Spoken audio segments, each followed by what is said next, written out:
The Christmas season was an especially joyous occasion in 1945. For the first time in 4 years, the United States and the rest of the world were not at war.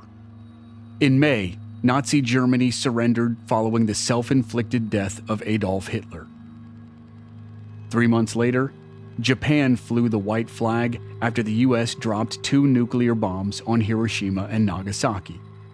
The devastation created by World War II was hard to fathom, but it was finally over, and Christmas could be celebrated in peace. For the Sodder family in Fayetteville, West Virginia, the end of World War II was a particularly exciting time. George Sodder, the family's patriarch, was an immigrant from Italy.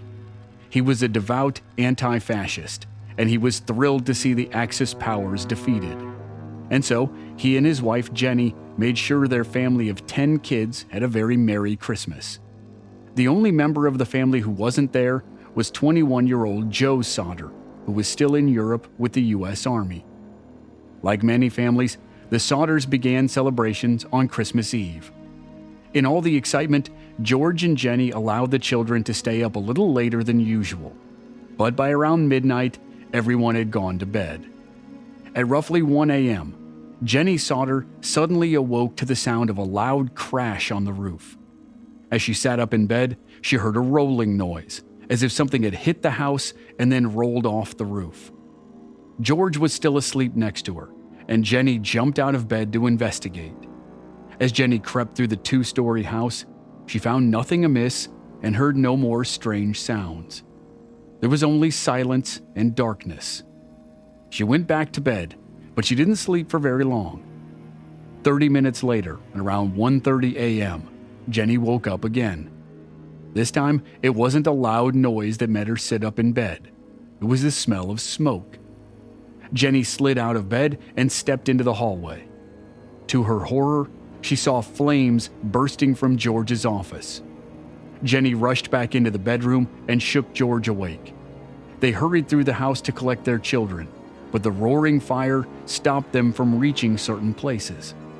George and Jenny were able to grab 3 kids and herd them outside.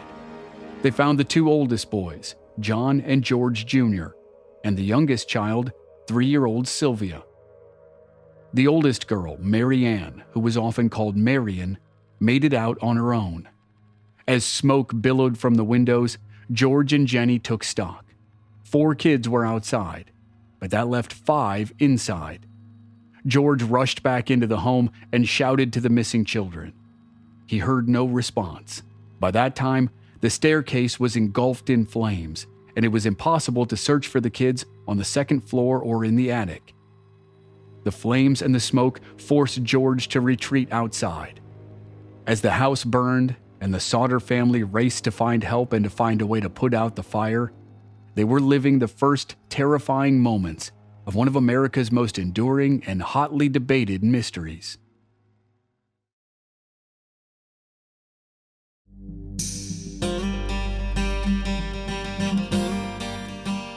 From Black Barrel Media, this is Infamous America. I'm your host, Chris Wimmer. This season is a shortened season that will feature 3 infamous mysteries that have kept people guessing for decades. This is episode 2, The Sodder Children.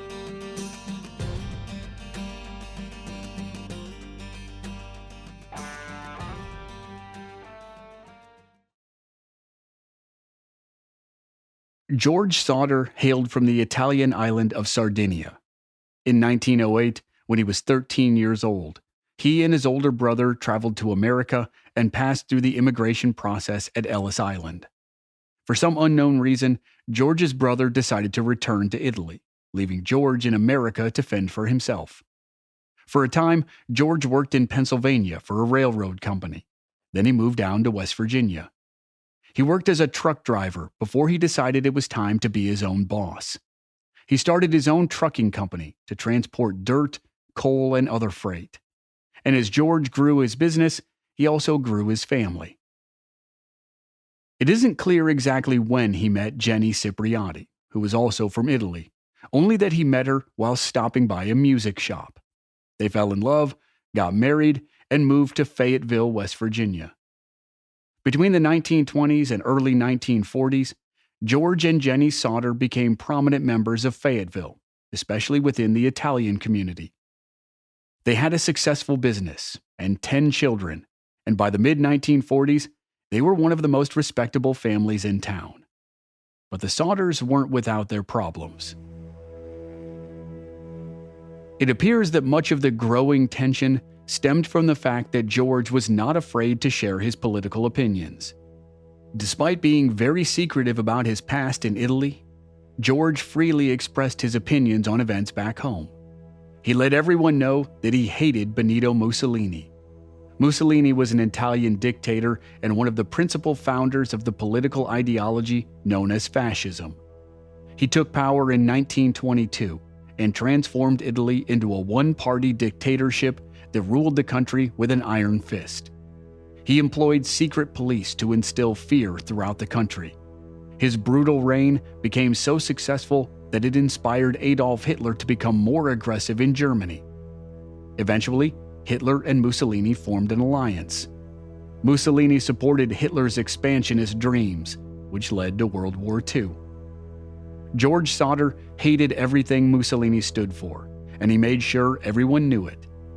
George's hate for fascism and support for American ideals inspired his second oldest child, Joe Sodder, to join the military in 1942 at age 17.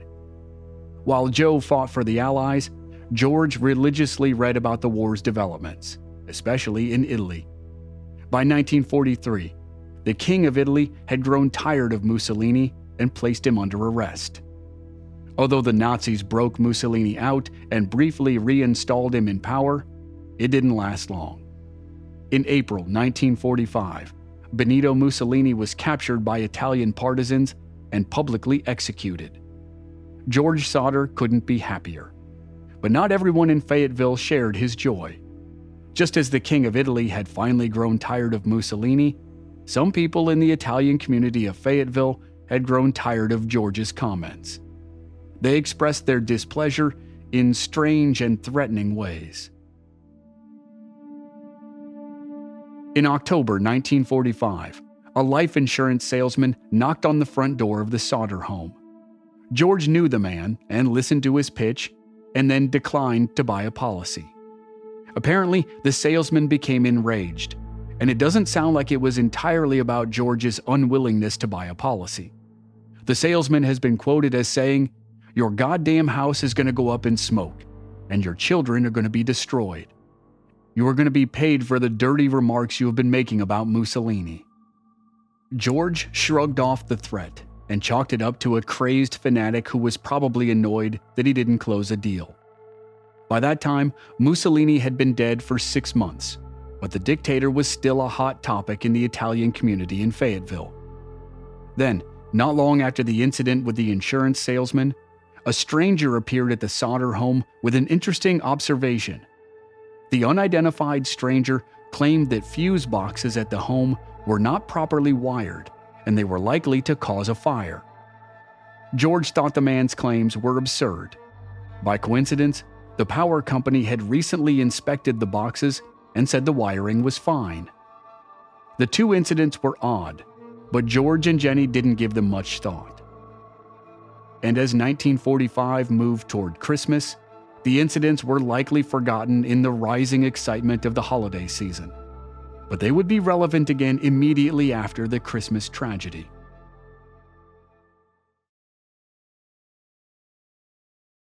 The Sodder family received an early Christmas present when Joe Sodder was discharged from the Army on Christmas Day, 1945. He wasn't home to celebrate the holiday with his family, but he was on his way. On Christmas Eve, George, Jenny, and the other 9 kids were all at the family home that night, though by that time, it wasn't fair to call at least 2 of them kids anymore. The eldest was John, at 23 years old. Mary Ann, who was often called Marion, was either 17 or 19, and probably 19. Next in line was 16-year-old George Jr., and then there were 6 more children younger than George. That night, Marion brought her younger siblings special gifts from the dime store she worked out in town. The surprise caused great excitement. So much so, that they all begged their mother to let them stay up just a little later than normal. Even though it was already 10 p.m., Jenny agreed, but she gave them a few chores before going to bed. They had to feed the cows, close the chicken coop, shut the curtains, lock the front door, and turn off the lights. The kids agreed, of course, and George and Jenny went upstairs to retire for the evening. The next 2 hours seemed to have progressed normally, but at midnight, everything changed. Jenny Sodder awoke to the harsh ringing of the telephone. Midnight was a strange hour to receive calls. Jenny bolted out of bed, ran downstairs, and answered the phone. It was a woman whom Jenny didn't recognize. The woman asked for someone by name.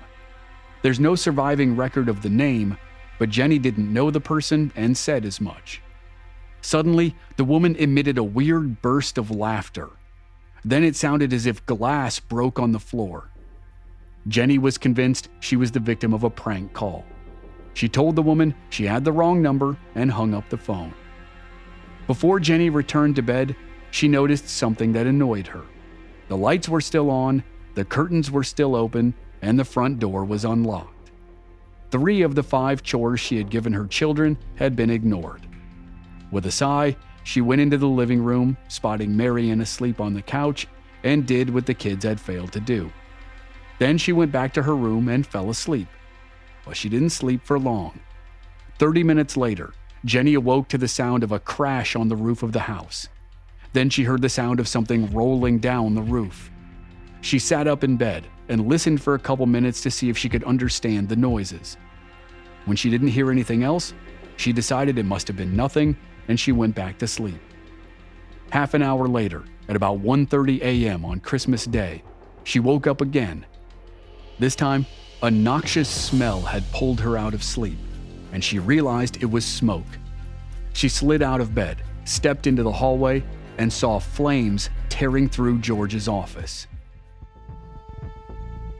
Jenny ran back into the bedroom and shook George awake. Together, they raced through the house trying to collect their children. They grabbed 3-year-old Sylvia and found the 2 oldest boys, John and George, in their bedroom. The 5 of them ran outside, where they found Marion, who had escaped on her own. 4 kids were outside, but that meant 5 were still inside. George ran back in the house and began to search for them. Unfortunately, the kids weren't downstairs. The staircase that led to the second floor was now consumed by flames and impossible to use. George sprinted out of the house and ran around the side of the structure. He kept a long ladder there, and he thought he could use it to climb through an upstairs window. But as he arrived at the spot where the ladder should have been, he discovered it was missing. With no time to dwell on it, George thought of another idea. He'd back up one of his trucks and use it as a ladder instead. But for some reason, George couldn't get any of his trucks to start. As George desperately tried to think of other options, his daughter Marion sprang into action. She ran to a neighbor's house and tried to call the fire department, but she couldn't reach an operator to connect the call. Luckily, she wasn't the only one trying to contact the Fayetteville Fire Department.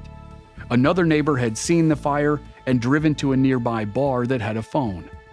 Some sources say the bar's phone was out of order. Others say the neighbor couldn't reach an operator to connect the call. Whatever the case, the neighbor didn't give up and drove through town and found Fire Chief F.J. Morris.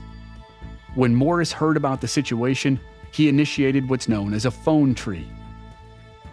Since the fire department was mostly a volunteer force, firefighters called each other to raise the alarm. But rallying the firefighters was a slow process, and in the meantime, the Sodders watched in horror as their house burned uncontrollably. George, Jenny, and the others had exhausted their options.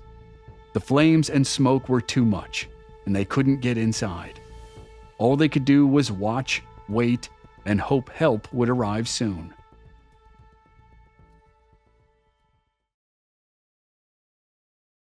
Fire Chief F.J. Morris and the Fayetteville Fire Department didn't arrive at the Sodder home until well after dawn on Christmas Day.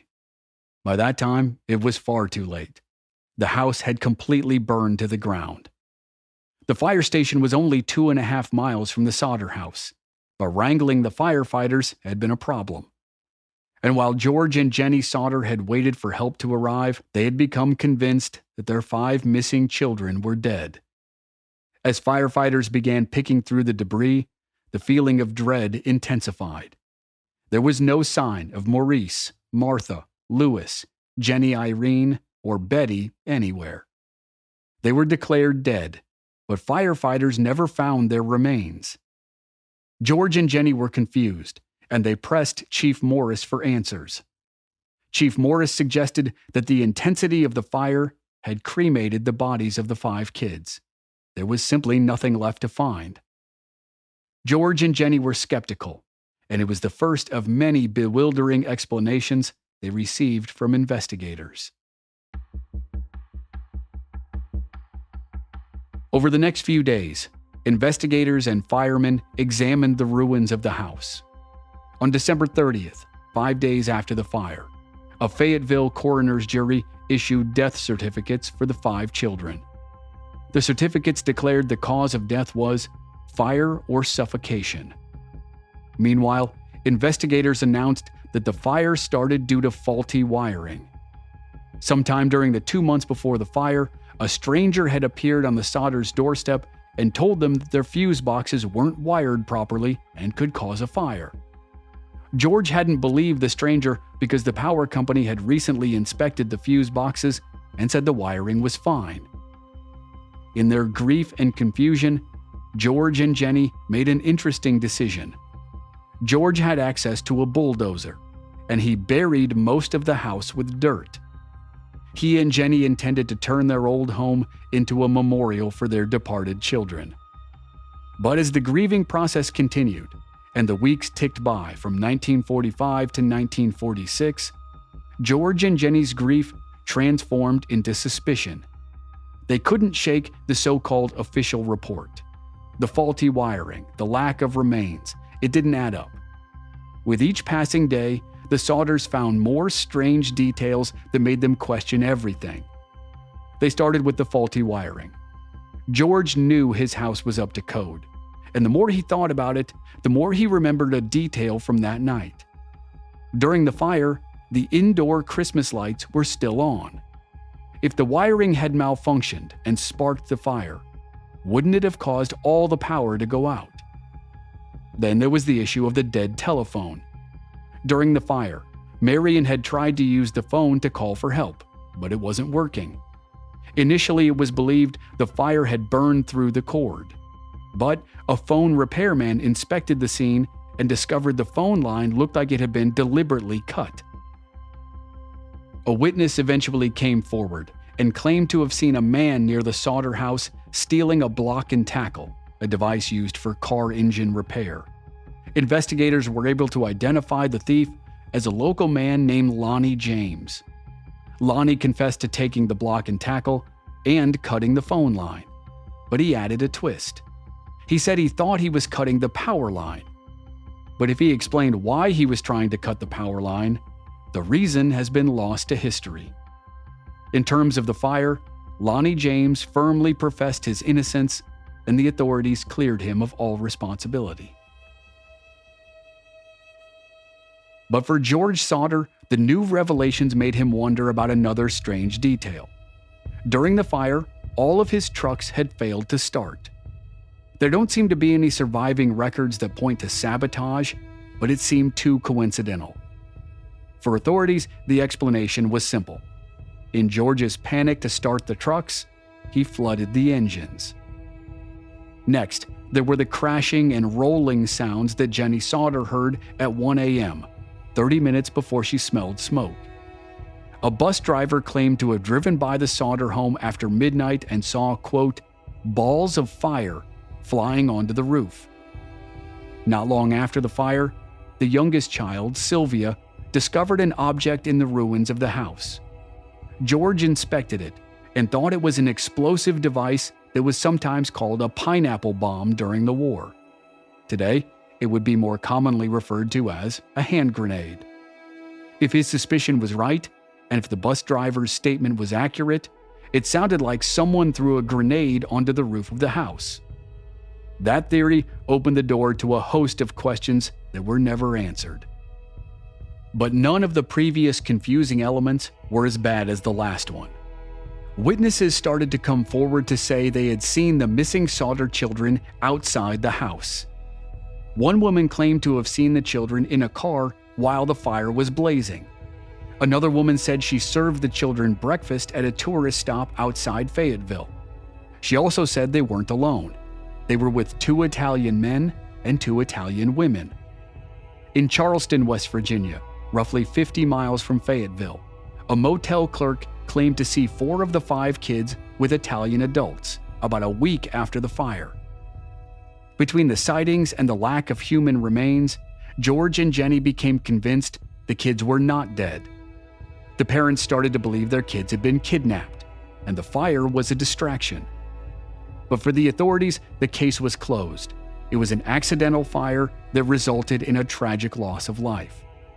So, George and Jenny Sodder decided to take matters into their own hands.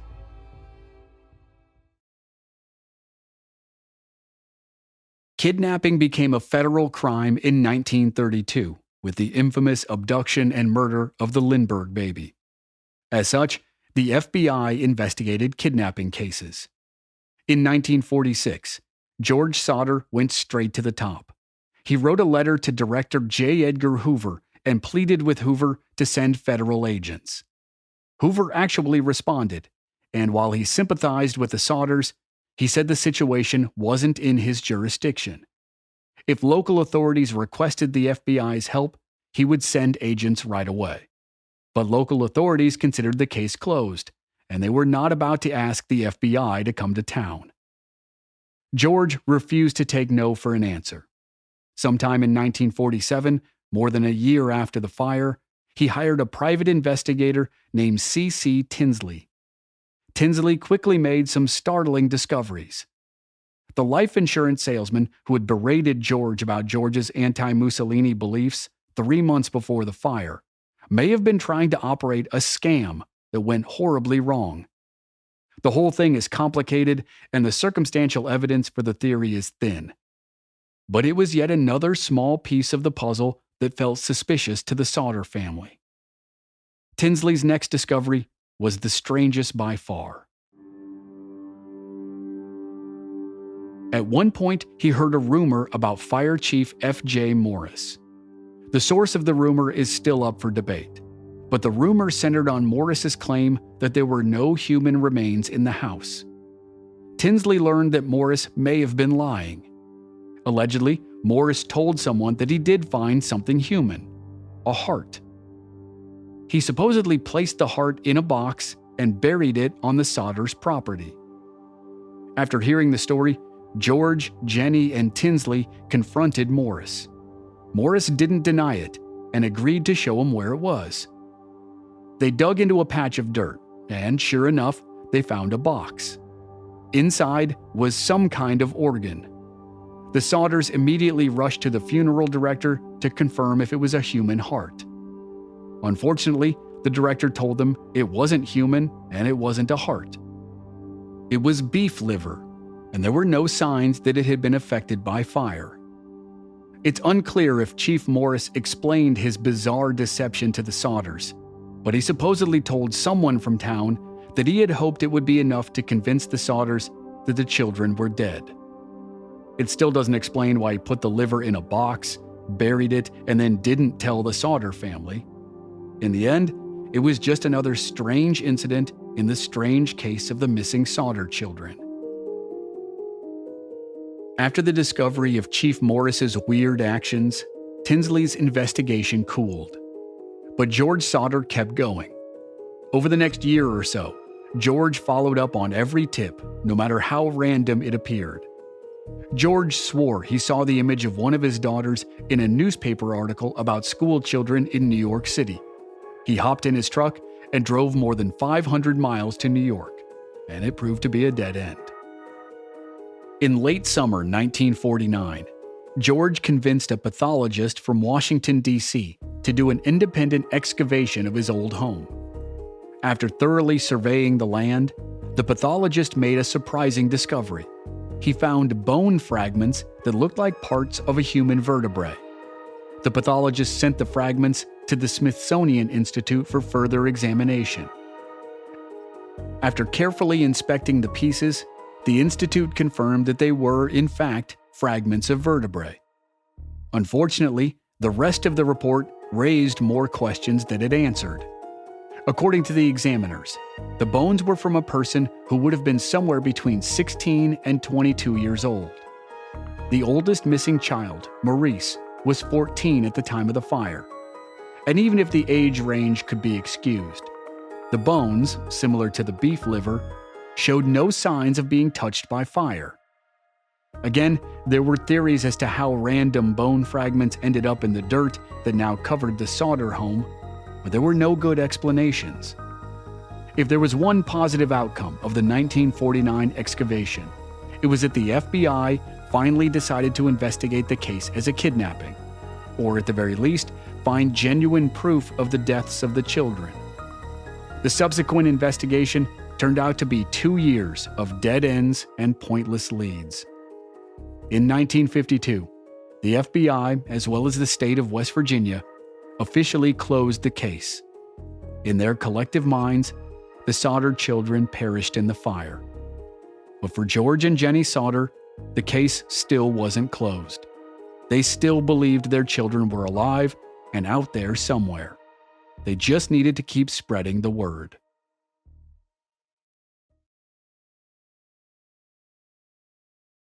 George and Jenny Sodder took their case to the American public. They put up 2 massive billboards, one near their old house and one along Route 16, just outside Fayetteville. The billboards had black and white images of the 5 missing children. Above their faces, in big, bold letters, were the words, "What was their fate? Kidnapped, murdered, or are they still alive?" More text described the events of Christmas 1945. Finally, the Sodders offered a $5,000 reward for information that would lead to their discovery.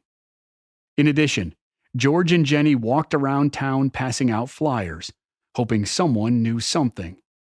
Unfortunately, the billboards and the flyers only furthered the mystery and sent George on wild goose chases. He drove to Texas to investigate a claim that some bar patrons were discussing a West Virginia house fire. He drove to St. Louis when a letter claimed that Martha Lee, who was 12 at the time of the fire, was living in a convent. He went down to Florida to investigate yet another rumor that the kidnapped kids had been seen in the Sunshine State.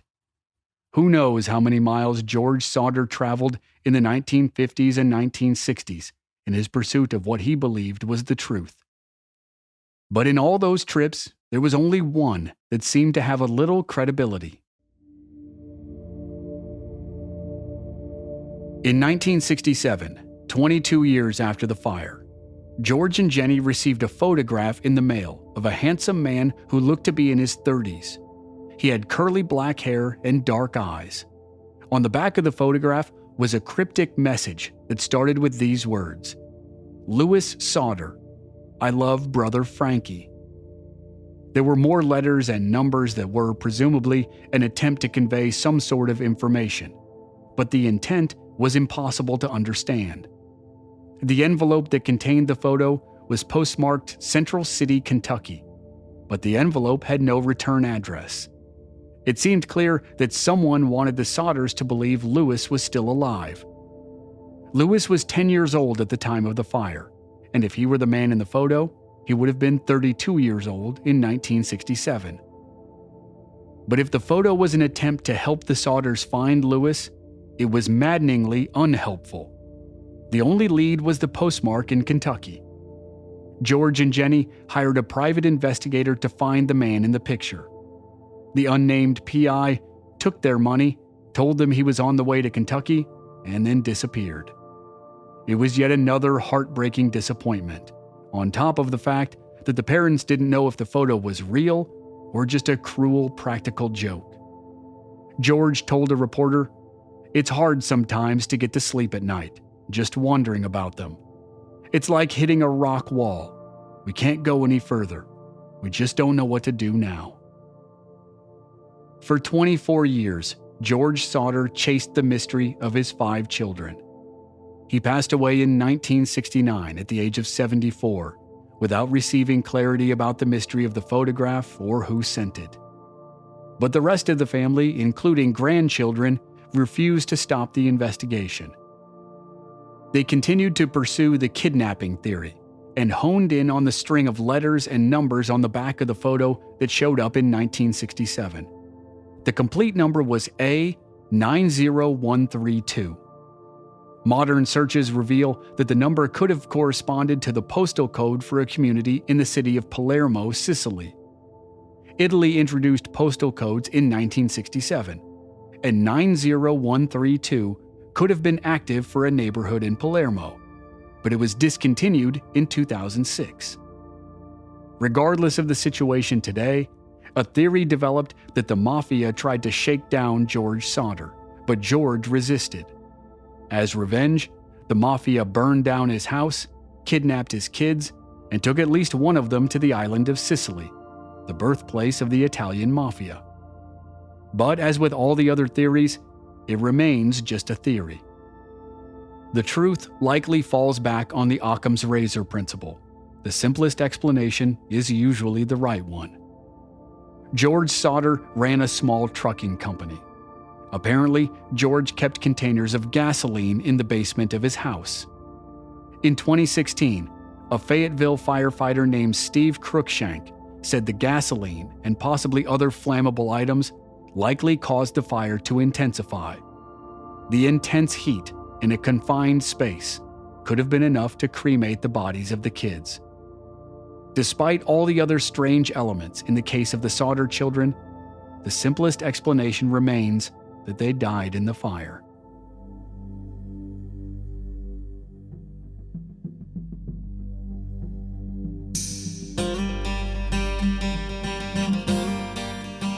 Next time on Infamous America, we wrap up this mini-series with the case of the biggest unsolved murder mystery in the history of the state of Alaska. After years of investigation and the most expensive court case in Alaska history, no one knows the truth of what happened to 8 people on board the fishing boat, the Investor, in September 1982. That story is next week on Infamous America. Members of our Black Barrel Plus program don't have to wait week to week for new episodes.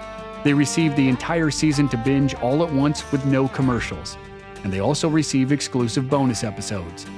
Sign up now through the link in the show notes or on our website, blackbarrelmedia.com. Memberships are just $5 per month. This episode was researched and written by Joe Guerra. Original music by Rob Valier. I'm your host and producer, Chris Wimmer. Find us at our website, blackbarrelmedia.com, or on our social media channels. We're Black Barrel Media on Facebook and Instagram, and B Barrel Media on Twitter. And you can stream all our episodes on YouTube. Just search for Infamous America Podcast. Thanks for listening.